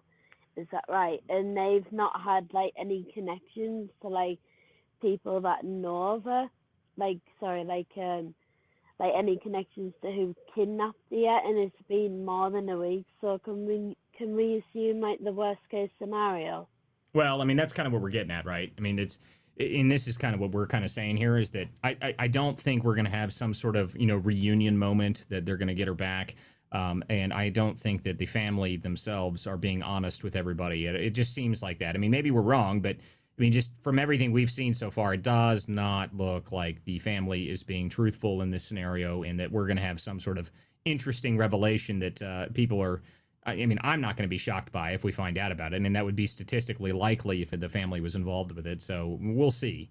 But that's we don't know. Until we find the resolution to this, which now there's enough attention on it that they're going to get some sort of resolution, whether it's good or not for them. It doesn't matter. Jack Tron, you get your hand up. Go ahead. Yeah, you were just talking about the files with the Epstein thing about the jerky stuff. So I found this one here. It says, Francis has time to come tomorrow to show me how to make it. Jerky class, anyone? He will also bring you a taste of his new jerky recipe from the restaurant and sends a warm hello. He is working at a restaurant called Cannibal and Cooks. Wait for it, beef jerky and steak. He has time at 3 p.m. tomorrow if this is okay with you. Yeah, that's again, those who didn't see, Osmond Gold had a video that someone clipped together and put out that was just absolutely insane. It's worth watching. I don't know what jerky means, but the fact the name of the restaurant was Cannibal and Sons or something like that is just good Lord. I mean, I don't know what to say about that other than that's just nuts. Okay, there's a bunch of people that got hands up, and I've brought a couple other people up here. Jared, you got your hand up. Go ahead, and then we got other people here. Or maybe Jared doesn't have his hand up. Oh, you called me. Yep, my hand wasn't up, but I'll definitely say something though. So, yeah. So specifically with the Guthrie thing, I just hope this is one of these cases, Walter, where, you know, the law enforcement is just like not telling us anything, and they're like they're inching closer to a suspect or suspects. I think there has to be more than one abductor here. I mean, you're dealing with an 84-year-old woman, very vulnerable. Let's knock on wood that she's alive.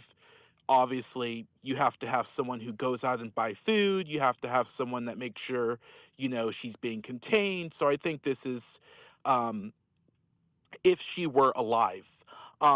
So that's where we're at there. But I mean, I've been seeing reports throughout the day that like some of these detectives that are working on this case have only been detectives for like just shy of 2 years. So I hope that's not the case, because obviously you want your A game, you know, on the ground there. But it just doesn't look like it just doesn't read like, you know, kidnappings are something that we think that are in the past, right? People commit crimes. People are going to steal. They're going to steal, and they're not going to take the human with them. They're just going to get whatever they want. So, yeah, we'll see where it goes, guys. Well, here's an interesting. Some people are saying here. We've got a couple chats from people saying that there's a Clinton connection here. Now, guys, I don't know if any of that's true. There was some people saying that apparently Savannah Guthrie was the first person to interview the Epstein victims, and her husband was a Bill Clinton top aide. Listen, I don't know if that's true, whether it is true or not. I will say one thing, that not everything is related to Epstein. So not every conspiracy needs to somehow land at Epstein. Now, is it possible? I mean, I guess, but I mean, not everything is Epstein related, people. So I would be very careful with the idea that this is somehow related to the Epstein case. Not every murder conspiracy has to go back to the Clintons, and not every murder conspiracy has to be related to Epstein. Whether or not any of that's true or not, I have no idea. Maybe it is. And if it is, that's even wilder. Okay, like that's even more insane. Why does everything end up being Epstein? I don't know. But as far as I can tell, we don't need to constantly go and say that everything is Epstein. If there's information on that, send it to me. I'd love to read it. If it's actually truthful, that'd be very interesting. Let's see. We brought a couple other people up here on the show. What's up, guys?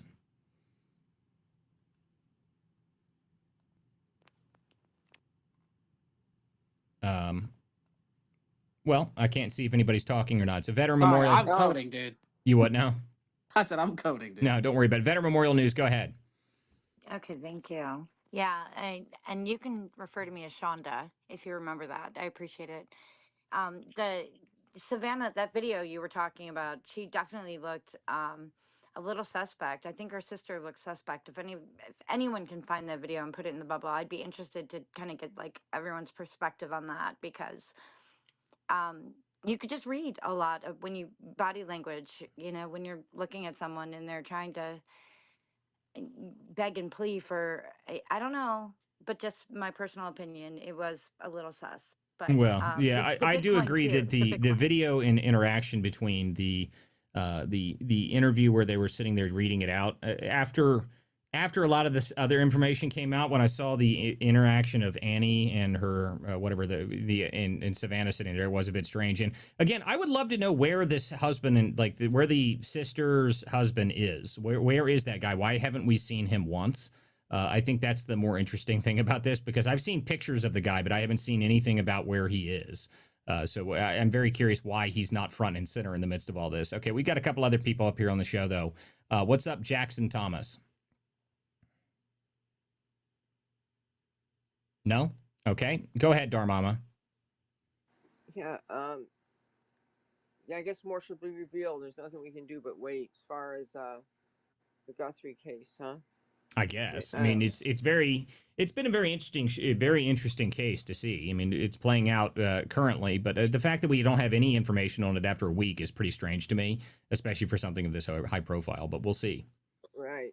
Well, I just didn't know if you you can, on a lighter note, I just want to know if you saw Trump's, I was thinking of two of his posts on True Social, but the one today about the bridge between Detroit and Canada, and then the other one, I think it was yesterday, he was talking about um, the NFL halftime show, and it was sort of like a rant, and then right in the middle of it, he starts talking about, how the economy is doing so great. I mean, it was so classic Trump how he has to throw something in like that, and then he goes back to, talking about the NFL show. But anyway, I just didn't know if you or anyone else on here had seen it. Where Well, he's I like saw taking his his post talking breadstick about the can. halftime show, but I haven't seen this one talking about the bridge into Canada. So it looks like this. The first thing Yeah. China will do is terminate all ice hockey played in Canada. What the hell? Like, this is like, what the hell is that? Like, I haven't read all this yet, so this is pretty good. So I'm now reading this. Like, what on earth is this? So the United States is fully compensated for everything we've ever given them. We will start negotiations immediately. This is yet another pretty funny Trump post here. So I'll have to read this all the way through another time, but that is pretty good. Sunlight, you came up here. What's up, buddy? Hey Walter, how are you, man? Doing just fine. Yeah, so we know that not every conspiracy is related to Epstein, not every murder, unexplained murder is related to the Clintons, but we do know that every redaction behind that is the name Donald J. Trump. That's right. 100%. Every single one of them. That's right. According to the 100%. Democrats, at least. But the amount of redactions. So I will say, Sunlight, that the redactions in there, though, I think that they are going to be very hard pressed to keep people from demanding that they release those names. I will say that. Well, and so when these congressional reps like Thomas Massey come out and say, "Well, I've seen 6 names, and I'm going to, spew them if they don't, if the DOJ doesn't come forward." I'd just like to see the names, Walter, of all the congressional reps and the senators that took advantage of taxpayer money to settle sexual harassment claims. Upwards of like 700 to 900 claims and upwards of 150 to 250 representatives. Can we get those names? That'd be Can somebody, nice. go back and do an accounting of where the 17, 18, 19 million dollars went? No, it's more than that, but yeah, I agree with you there. That's something that's existed for a while. A lot of people don't even know about that. There's a fund that is used to pay that, and that's been something that's gone on for a long time. In fact, there was actually a show where I was on with Monica Matthews and one of the other co-hosts for this show, which is Chris Marino, where we confronted a congressman about that, and he quickly ran from the room. So that was very funny. That was probably over a year ago at this point, but I mean that was probably 2023 when that happened. So this is something that's existed for a long time. And I agree with you. That should be something that should be made public, but we'll see. One step at a time, Sunlight. Okay, so one step at a time. Well, Right now we've got 3 million files that people are pouring through with a fine-tooth comb and demanding that they release the information of the people talking about beef jerky and the people talking about the littlest, naughtiest girls. So let's get those first, and then we'll go back after the Congress people. Well, there is a commercial, it's like the old cat chow commercial, for the Trump redactions that goes like Trump, Trump, Trump, Trump, Trump, Trump, Trump, Trump, Trump, Trump, Trump, Trump, Trump, Trump, Trump, Trump. You remember the old meow, meow, meow, meow commercials? Yes, I remember the meow, meow, meow commercials. Everybody remembers that if you're old enough.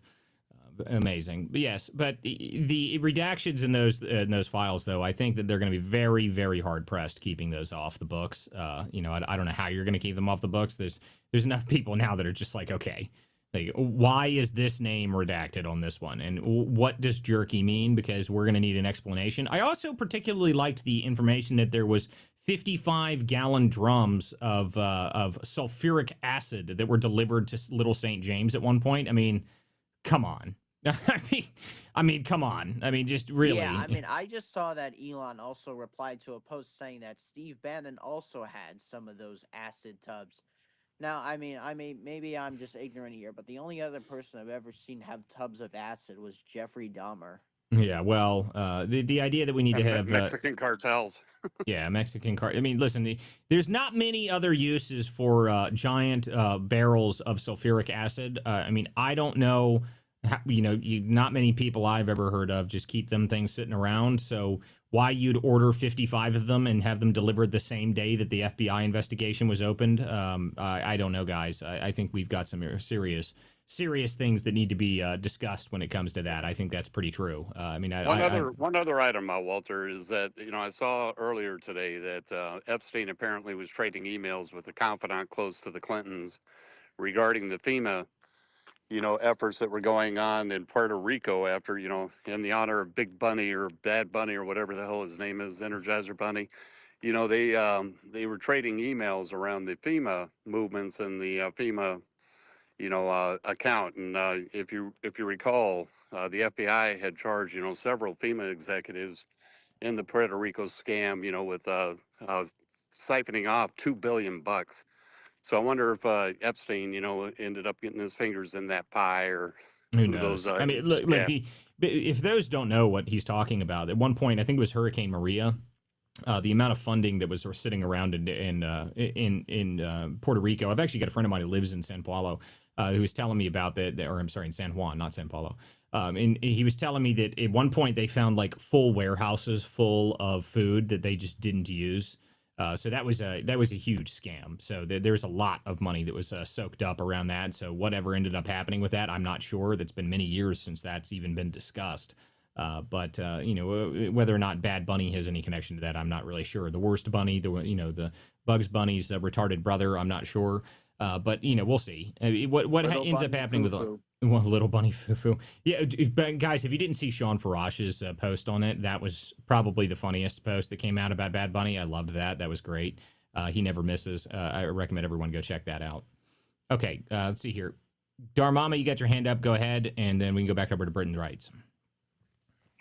No, just go to whoever else is next. Thanks. Okay, go ahead, Britain Rights. About the Epstein files. I know that Hillary Clinton and Bill Clinton have had an arrest warrant for them because they were involved in it. But if you notice, it's normally like the Democrats, because on our side of the pond as well. We have a lot of lefties involved in the Epstein pedo island, such as Ali Wahid. He was an influencer for Keir Starmer, and Peter Mandelson. He had a lot of contact with Jeffrey Epstein, is it? And also Gordon Brown and Tony Blair. So a lot of our politicians have also been involved with the pedo island. And I think they should be arrested as well for sexually trafficking children, but there has been no arrest yet. And I think Keir Starmer did know about Peter Mandelson's role in the Jeffrey Epstein island, because there was a lot of communication back and forth, and now all our politicians are now backstabbing him. I know it's disgusting, but no arrest has been made. And also Prince Andrew's case about him going to the Epstein Island has been reopened because he's a pedo, and more evidence has been found out about him. Well, I know that the Prince Andrew aspect has been very, very public. I'll say that because people have been all over that. And as far as, didn't he get all of his titles and everything taken from him? So obviously there's something going on there. Okay, Zen, you got your hand up. Go ahead. Yeah, I was wondering if anybody had any after action reports on the Super Bowl. How many people tuned in? Because I know a ton of people didn't watch it. Anybody? Well, I mean, it looks like, I know the number 20 million. Hold on. It looks like the total numbers on the Super Bowl were very high. I mean, it's not like they weren't very high. They were obviously very high. The point about it that I talked about at the opening of the show, and I ranted about it for a few minutes, is that the reality is that what they did is they managed to get a global audience, and that was the more interesting people that they cared about it. They didn't care about the American audience in it, which is just true. I mean, if you watched the video from the crowd, which I've seen a bunch of videos from the crowds now, no one was moving or doing anything. They were just standing there like, what's happening? Because you couldn't even see the performance during the halftime show. Now, in terms of the overall game, I have no idea how many people watched it. I haven't seen those numbers yet. Now the Nielsen reports for the halftime show were like 146 million or something like that. But the more interesting thing about that is not even that. It's that, that Turning Point managed to get 5 million people to turn on to their thing with very, limited planning behind it, which is kind of amazing. I mean, that's just incredible that they managed to get that to even happen in the first place. So getting 5 million people to change the channel with a very, very limited time period is very impressive, regardless of what people think about it. And I've also heard from multiple different people that the NFL is not pleased about the fact they managed to get 5 million people to turn it off. So being able to get that many people to turn on something else that quickly is not good news for the NFL. No matter how they play it, that's not good for them. So in plus, go ahead. Yeah, well, I will say, Walter, what you're saying and what Andrew Colvett is saying, there's a wide gap in the numbers, because I'm hearing from Andrew Colvett and Ben Shapiro and Matt Walsh, it was 20 million people that watched the TPUSA halftime show performance. So I think they're inflating the numbers as well. Well, I think 5 million. So it was 5 million during the live stream. So 5 million people listened to the live, like were actually tuned in live while it was happening. That's what I'm referring to. If you go look at the numbers on the actual, like on the video now, it's over 20 million now. So I mean, who knows what it's at this point? It's probably 25, 30 million at this point. But that's not the same thing as live in person at the moment of. That's what I'm referring to in terms of numbers. Yeah, what's interesting, I saw I was seeing a report, and it was like that, and again, I'm not a Kid Rock fan. I listen to country music, but I'm not a Kid Rock fan. And I heard someone say, and correct me if this is true, that Kid Rock has made songs about underage girls, killing underage girls, and yeah, listen, I've heard people talk about that as well. Whether or not any of that's true, Walter? No, I don't know anything about that, to be honest with you. I've never actually looked into that. Does anyone know that on the stage? I wonder if that's true or not. Yeah, I don't know. To me, but the one thing I will say is that people randomly saying those sort of things seems kind of strange to me to bring it up. Why has no one ever said that sort of stuff before? I doubt it's true, just because it's something that I feel like, especially with all of the stuff that's happened in the news recently, you feel like that's something that would have been talked about a long time ago. But to me, the more interesting thing about the halftime thing is the fact that Turning Point managed to get 5 million people live to change the channel. That's the most interesting thing to me that they did. I mean, just being able to get that is very interesting. Okay. Anyway, go ahead, Zen. What's up? Oh, I just said thanks. Yeah, no problem. Jacktron, you got your hand up, and then we're probably going to end out here, guys. So go ahead, Jacktron. Oh, something I just found out. So it turns out, you know how Massey is trying to having these names of these 20 people on these co-conspirators? Well, it turns out that that list has already been around for a while. Again, this is just Massey, just lying again. Massey is annoying. Okay, I mean, Massey is a blowhard who is going to get primaried, and it's not going to work out for him. And he's decided that his only thing that he can do is try to get enough people to pay attention to his social media, so that way, after he loses his position in Congress, that he still has an income from his large following that he's generated. So he wants to be a social media influencer, and good for him. Good for him. I mean, I don't care. Anybody that knows this show and knows me knows that I have never been a fan of Massey, because he is one of those people that talks a whole lot but has accomplished practically nothing in the entire time he's been in Congress. The only thing that he managed to do, which I will give him credit for, is he managed to work with Ro Khanna to get this Epstein bill passed. And I would actually give that more to Ro Khanna than I would to Massey, because Ro Khanna has a much more ability to actually get people to vote on things, and I think than Massey does. And but whatever. Who cares about Massey, to be honest with you? He's not going to be around much longer anyway. Okay, guys, I think we're going to shut down for the evening. I appreciate everyone who came to the show this evening. This is the Political Theater. I'm Walter Kerr. Make sure you guys follow everyone up here on my show. Anybody who wants to come back to the show is a weeknight show. It goes on 9 p.m. weeknights, and we will be back tomorrow night, 9 p.m. for more of the theater. We'll be on all week this week. I shouldn't have anything that's going to keep me off. I might do a live video on Wednesday night, because I will be, actually, wait, I take that back. Thursday, I'm going to be flying at the time that I'd be on during the show. So Thursday is going to be the only night the show's not going to be on this week, guys. Wednesday night, I will be in Florida, because I'm going to be talking to a group of people about the investigations that I'm doing. But the rest of the week, the show should be on as normal. So we will see you guys tomorrow night. More of the Political Theater. Thanks, guys, for coming tonight. We'll see you guys next time. Thanks, guys. Thank you. Thanks, guys.